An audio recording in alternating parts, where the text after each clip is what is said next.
I think you all are doing perfectly well. This is Deepak here. Today I will discuss about reference variable in Java. Object creation process क्या रहता है, ठीक है ना, बहुत कुछ डिस्कस करने वाले हैं। किस तरीके से हमारा जेवीएम कैसे परफॉर्म करता है, हीप मैनेजर क्या होता है, हीप मेमोरी क्या होता है, बहुत कुछ डिस्कस करने वाले हैं, ठीक है ना। यहाँ पे केवल रेफरेंस वेरिएबल नहीं समझेंगे, किस तरीके से जेवीएम इनकाउंटर करता है, कैसे एग्जीक्यूशन वर्क फ्लो रहता है, ये समझना बहुत जरूरी है। एक बार समझोगे ना मजा ही आ जाएगा, ठीक है ना। ये हटा दो, रेफरेंस वेरिएबल क्या होता है, ऑब्जेक्ट क्रिएशन क्या होता है, कुछ समझाने जा रहे हैं जावा के बारे में, कैसे वर्क फ्लो इसका चलता है, बहुत मजा आने वाला है, ठीक है ना। चलो स्टार्ट करते हैं। C++ में हमने पॉइंटर्स की कहानी देखी है, ठीक है ना। क्या होते थे pointer? Pointer is a variable which store the address of another variable. नहीं समझे, मैं बताता हूँ। जैसे हम C++ में क्या करते थे, सी में इंट ए लिखा हमने 10, ठीक है ना। ऐसे यहाँ पे कहानी इधर लिख दे रहे हैं। यहाँ पे हमने लिखा इंट ए इक्वल टू 10, ठीक। उसके बाद हम यहाँ पे लिखते थे इंट एस्ट्रिक पी बराबर m%, ये ठीक है। बस ये कहानी हो गई। इसका मतलब क्या हुआ? इसका मतलब ये हुआ, देखो ए का एक ब्लॉक बना जिसमें इसका एड्रेस हो गया 1020 समथिंग, ठीक है ना। यहाँ पे वैल्यू आ गई 10, ठीक है। अच्छा, पी एक अनदर वेरिएबल है जो कि स्टोर करेगा 1020, ठीक है ना। और इसका भी एड्रेस हो सकता है 2024 समथिंग समथिंग। अच्छा, तो पॉइंटर क्या होते थे C++ में? विच store the address of another variable, ठीक है। इतनी कहानी समझ आई, चलो बढ़िया। अब आते हैं हम जावा में, कहानी क्या होती है, ठीक है ना। जावा में मान लो जैसे हमने एक क्लास बनाया, ठीक है ना, एक इंस्टेंस वेरिएबल बना दिया। अब इसका ऑब्जेक्ट क्रिएट करना है। कैसे ऑब्जेक्ट क्रिएट करते हैं क्लास का? यहाँ पे ए लिख देते हैं, जो भी क्लास का नेम, और यहाँ पे जो कुछ भी हमें वेरिएबल नेम देना है वहां पे दे देते हैं न्यू ए। इस तरीके से ऑब्जेक्ट क्रिएट कर देते हैं। अच्छा, तो यहाँ पे ऑब्जेक्ट क्या है? ये ए जो ए दे रखा है ये एक ऑब्जेक्ट है? नहीं, ये ऑब्जेक्ट नहीं है, ये एक रेफरेंस वेरिएबल है। रेफरेंस वेरिएबल क्या है मतलब, समझे नहीं? मैं बता रहा हूँ, देखो समझो। यहाँ पे क्या था, ये तो पॉइंटर था, ठीक है ना। ये जो था तुम्हारा पी क्या था? पॉइंटर था जो कि स्टोर करता है एड्रेस ऑफ अनदर वेरिएबल, ठीक है।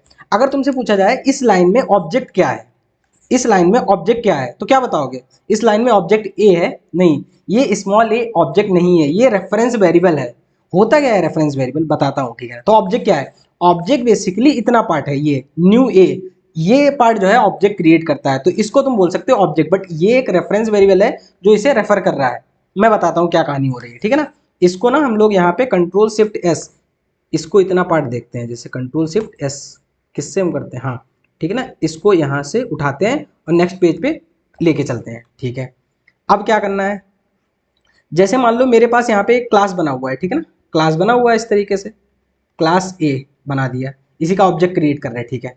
अच्छा, ये जो है हमारे कोड में लाइन पड़ी हुई है। अच्छा, तो इसे कौन इनकाउंटर करेगा बताओ? कंपाइलर करेगा या जेवीएम करेगा? नहीं नहीं, कंपाइलर क्या करता है यहाँ पे बता दे रहा हूँ। यहाँ पे देखो, compiler translate Java code source code into byte code, ठीक है, बाइट कोड तक लाता है। लेकिन बाद में जो एग्जीक्यूशन कौन परफॉर्म करता है? जेवीएम, ठीक है ना। कंपाइलर बेसिकली देखता है कोई एरर है या नहीं है, सिंटैक्स एरर है वगैरह, ये सारी चीजें देखता है, ठीक है ना। The compiler is responsible for the initial translation of source code into a form that a JVM can response, ठीक है। अच्छा, यानी अब कोड का जो एग्जीक्यूशन है, जो मेमोरी में लोड होगा, जो सारी कहानी आगे होने वाली, वो कौन इनकाउंटर करेगा? जेवीएम करेगा, ठीक है। अच्छा, तो ये जो कहानी जेवीएम संभालेगा, चलो देखते हैं। तो जेवीएम ये जो है यहाँ पे आ गए सर, जेवीएम भैया हमारे आगे, ठीक है ना। अच्छा, अब जेवीएम पता किस पे? सीधे न्यू पेज आएगा, एंट्री मारेगा, तो वो कहेगा अच्छा यहाँ पे क्या करना है, एक ऑब्जेक्ट क्रिएट करना है, ठीक है। अच्छा, जितने भी ऑब्जेक्ट हमारे जावा में क्रिएट होते हैं वो कहाँ होते हैं? हीप मेमोरी में होते हैं, ठीक है ना। हीप मेमोरी वगैरह क्या होता है अच्छे से मैंने पढ़ाया हुआ भी, बताया भी हो। एक जावा का लेक्चर मेरा पड़ा हुआ है, ठीक है, वहां पे देख सकते हो, वरना गूगल पे भी कहानी देख सकते हो। आज मेरे को ये बताना है रेफरेंस वेरिएबल कैसे काम करता है, क्या इसकी कहानी होती है, ठीक है। साथ में बने रहना, समझ आ जाएगी कहानी। चलो, ये हमारी क्या हो गई, हीप मेमोरी, ठीक है। अच्छा, यहाँ पे एक हीप मैनेजर भी होता है जो हीप मेमोरी की सारी चीजें एक्टिविटी परफॉर्म करवाता है, कैसे क्या कहानी होती है। तो यहाँ पे ये भैया हो गए हमारे हीप मैनेजर। अच्छा, तो अब हुआ क्या, एग्जीक्यूशन स्टार्ट हुआ, ठीक है, जेवीएम आया न्यू पे। अच्छा, तो उसने बोला अच्छा एक ऑब्जेक्ट क्रिएट कराना है, तो उसने यहाँ पे एक रिक्वेस्ट मारी कि भैया मेरे को क्या करना है, एक ऑब्जेक्ट क्रिएट करवाना है। तो हीप मैनेजर ने बोला भैया ऑब्जेक्ट तो हम क्रिएट कर देंगे आपका, बट कितनी मेमोरी का ऑब्जेक्ट क्रिएट कराना है, मतलब आपने ऑब्जेक्ट तो बोला, कितनी मेमोरी चाहिए होगी। अच्छा, तो जेवीएम क्या करेगा, पहली बार में ये यहाँ पे आया, दूसरी बार में ये यहाँ पे आया, अब जेवीएम जाएगा यहाँ पे क्लास में, तो इंस्टेंस वेरिएबल देखेगा, ठीक है, उनके डेटा टाइप देखेगा, कितनी हमें मेमोरी चाहिए, वहां से मेमोरी कैलकुलेट करके लाएगा कि मेरे को स्ट्रिंग स्टोर करवानी है, इंटीजर करवानी है, क्या स्टोर करवाना है, तो वो सारी चीजें कैलकुलेट करके आएगा और फिर यहाँ पे बोलेगा। अब यहाँ पे थर्ड पार्ट में फिर आएगा हीप मैनेजर के पास, जेवीएम आएगा, अब बोलेगा मेरे को कैलकुलेटेड मेमोरी तो हो गई ना, उसने कैलकुलेट कर लिया मेरे को इतनी वाइड मेमोरी चाहिए, तो इसे बोल दिया कि भैया मेरे इतनी वाइड मेमोरी का ऑब्जेक्ट क्रिएट करवाना है, ठीक है। तो हीप मैनेजर बोलेगा ओके, और यहाँ पे क्या कर देगा, एक ऑब्जेक्ट क्रिएट कर देगा, ठीक है ना। ये तुम्हारा ऑब्जेक्ट हो गया। अच्छा, अब ये क्या है, मेमोरी में आ गया। मेमोरी में जब भी हम कोई चीज क्रिएट करते हैं, यहाँ पे एक हीप मैनेजर क्या करेगा, इसे एक आईडी जनरेट करेगा, इसे आइडेंटिफाई करने के लिए हमारा डेटा यहाँ पे पड़ा हुआ है। तो हीप मैनेजर क्या करेगा, एक हैजिंग वगैरह परफॉर्म करके यहाँ पे एक हैश कोड जनरेट कर देता है, लाइक 1 2 3 4 5 6। तो ये क्या, इसे हम बोलते हैं रेफरेंस आईडी भी बोलते हैं, ठीक है ना। जो रेफरेंस आईडी क्या है, जो हमारे ऑब्जेक्ट को रेफर कर रही है आईडी। तो ये क्या, हीप मैनेजर ने एक यूनिक आईडी जनरेट की है। थोड़ा थोड़ा यहाँ तक समझ आया क्या कहानी हुई। देखो सबसे पहले क्या हुआ, यहाँ से हुआ ना, ये लाइन जो आई हमारे कोड में, पहले तो क्या किया, जो हमारा कंपाइलर था उसने देखा कोई सिंटैक्स एरर वगैरह नहीं है, जेवीएम को भेज दी, ठीक है। अच्छा, फाइल वहां पे जेवीएम में अब एग्जीक्यूट करना स्टार्ट किया, तो जैसे उसे न्यू मिला, वैसे वो क्या, हीप मैनेजर पास गया, उसने रिक्वेस्ट करी कि भाई मेरे को ऑब्जेक्ट क्रिएट करना है। उसने बोला कितनी मेमोरी चाहिए, तुम फिर क्लास ए के पास गए, तुमने कैलकुलेट किया, अच्छा इतना इतना मेमोरी चाहिए, तुमने वहां से कैलकुलेट करके फिर तुमने क्या किया, हीप मैनेजर को दे दिया। हीप मैनेजर ने क्या किया, एक ऑब्जेक्ट क्रिएट किया, ठीक है ना। ऑब्जेक्ट नहीं, एक ब्लॉक ऑफ मेमोरी क्रिएट की कि इतने ब्लॉक की मेमोरी चाहिए, एक ब्लॉक ऑफ मेमोरी क्रिएट किया, ठीक है। उसके बाद उसका एक आईडी भी जनरेट कर दी, एक आईडी जनरेट की ताकि उसे रेफर कर सके। इस आईडी पे ये जो है मेमोरी लोकेशन, जो भी मेमोरी लोकेशन है उसकी एक आईडी जनरेट कर दी, ठीक है ना। अच्छा, अब ये कहानी हो गई। ये क्या होगी, ये हैश कोड होती है, क्या होती है, हैश कोड होती है, हैश कोड, ठीक है। जो जो भी मैपिंग परफॉर्म करके आईडी जनरेट करते हैं, एक हैश कोड की फॉर्म में आती है। अच्छा, अब ये हीप मैनेजर क्या करता है पता है, इस हैश कोड को ये जेवीएम को दे देता है। किसको दे देता है, जेवीएम को दे देता है, ठीक है। जेवीएम पता क्या करता है, इस हैश कोड को वो हेक्साडेसिमल फॉर्म में कन्वर्ट कर देता है। किस में कर देता है, हेक्साडेसिमल फॉर्म में कन्वर्ट कर देता है। जो भी हो जाएगा तुम्हारा AV34 समथिंग जो भी बना देगा, इसे हेक्साडेसिमल फॉर्म में बना देता है, ठीक है ना। अच्छा, वो क्या कर दे है, जेवीएम ए को असाइन करवा देता है, ठीक है। इतना प्रोसेस समझ आया, नहीं समझ आया, क्या हुआ फिर से बताते हैं। रिक्वेस्ट करी जेवीएम ने, सबसे पहले यहाँ पे आया, देखा, रिक्वेस्ट करी मेरे को चाहिए, उसने बोला कितनी मेमोरी चाहिए, हम ए के पास गए, हमें इतनी मेमोरी चाहिए, तो हीप मैनेजर का हमने बताया कि भैया हमें इतनी मेमोरी चाहिए, ठीक है। तो हीप मैनेजर ने एक ब्लॉक ऑफ मेमोरी क्रिएट कर दिया, एक ब्लॉक क्रिएट किया, ठीक है ना, उतनी बाइट्स का, और उसकी एक यूनिक आईडी जनरेट कर दी हैशिंग द्वारा। जिस तरीके से हैश कोड आ गया, इस तरीके से इसे हम रेफरेंस आईडी भी बोलते हैं, ठीक है ना। अच्छा, हैश कोड आ गया। अब इस हैश कोड को उठा के हीप मैनेजर ने क्या किया पता है, जेवीएम को दे दिया, ठीक है। जेवीएम ने क्या किया, इस हैश कोड को हेक्साडेसिमल में कन्वर्ट किया और ए को असाइन कर दिया, ठीक है ना।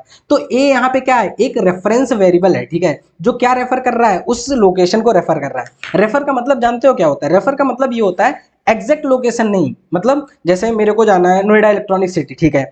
अब कोई बंदा जा रहा है तो मैं उससे कहूंगा पहले तुम मार्केट पे आना, ठीक है।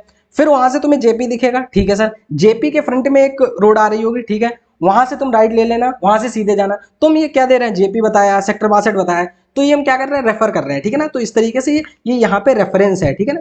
ए जो है एक रेफरेंस वेरिएबल है, किसका रेफरेंस वेरिएबल है, ठीक है ना, जो किसे रेफर कर रहा है, एक ऑब्जेक्ट को रेफर कर रहा है। थोड़ी थोड़ी कहानी समझ आई होगी, ठीक है। इसके अंदर AV34 आया, और वो किसे कर रहा है, वो इस हेक्सा कोड वैल्यू को कर रहा है। यहाँ पे जो है 1 2 3 4 5 6 यहाँ पे आ रही वैल्यू, ठीक है ना, जो वैल्यू जो है यहाँ पे पड़ी हुई है, ठीक है, इस तरीके से। चलो, a reference variable store reference to object, समझ गए ना। A reference variable store references to object. तो अब कोई भी पूछे तुमसे कि भाई साहब इस वाले ब्लॉक में ऑब्जेक्ट क्या है, तो ऑब्जेक्ट ये वाला पार्ट होता है ऑब्जेक्ट क्रिएशन का, ठीक है ना। बाकी इसे क्या बोलते हैं हम, रेफरेंस वेरिएबल, ये हमारा ऑब्जेक्ट नहीं होता सर, ठीक है। और रेफरेंस वेरिएबल और पॉइंटर में डिफरेंस तो बता ही दिया, ठीक है ना। अच्छा, तो यहाँ पे क्या हुआ, फिर से मैं बता दे रहा हूँ एक बार, यहाँ पे आ जाना। ये क्लास बना हमारे पास, ठीक है, ऑब्जेक्ट क्रिएशन हुआ, ठीक है। मेमोरी एलोकेशन, हीप मैनेजर ने, देखो यहाँ पे जेवीएम ने रिक्वेस्ट करी हीप मैनेजर के पास, दिख रही है, ये देखो जेवीएम ने रिक्वेस्ट करी हीप मैनेजर पास, ठीक है। जेवीएम ने साइज पता किया, क्या साइज चाहिए, और हीप मैनेजर को बता दिया। हीप मैनेजर ने एलोकेट कर दी मेमोरी ब्लॉक, ठीक है, बढ़िया। अच्छा, उसके बाद क्या हुआ, उसके बाद एक हैश कोड जनरेट हुआ, मेमोरी ब्लॉक आइडेंटिटी, जिसे हैश कोड बताया वहां पे जनरेट हो गया, ठीक है ना। उसके बाद क्या हुआ, जेवीएम ने उस हैश कोड को कन्वर्ट कर दिया किसमें, हेक्साडेसिमल वैल्यू में, ठीक है ना, और वो ए को असाइन कर दी गई, ठीक है। इतनी बात हमें समझ आई। तो ऑब्जेक्ट क्रिएशन प्रोसेस इन जावा समझ गए। डिफाइन अ क्लास है, okay, create instance of class है समथिंग, न्यू कीवर्ड, ठीक है ना। ये क्या, ऑब्जेक्ट क्रिएशन, जो हमने लाइन लिखी थी, न्यू कीवर्ड, ठीक है। जेवीएम इंटरेक्ट, एक मिनट रुक जाओ, JVM interact with heap manager, allocate memory for new object, JVM calculate the memory needed based on instance variable, JVM देखता है कितनी मेमोरी चाहिए, फिर बताएगा हीप मैनेजर को इतनी मेमोरी चाहिए। Heap manager create a memory block, assign a unique identity hash code, JVM convert this hash code to reference hexadecimal to assign a. तो आज की कहानी समझ आई होगी, बहुत सुंदर और बहुत शिद्दत वाली। What is a reference variable, pointer क्या होते हैं, ऑब्जेक्ट क्रिएशन प्रोसेस जावा में क्या रहता है, हीप मेमोरी क्या होता है, हीप मैनेजर क्या होता है, ठीक है ना। अगर कुछ भी नया सीखने को मिला हो, hit the like button, share and subscribe. मिलते हैं नेक्स्ट वीडियो में कुछ नया लाके, ठीक है ना, जावा पे चर्चा करेंगे। चलो बाय बाय।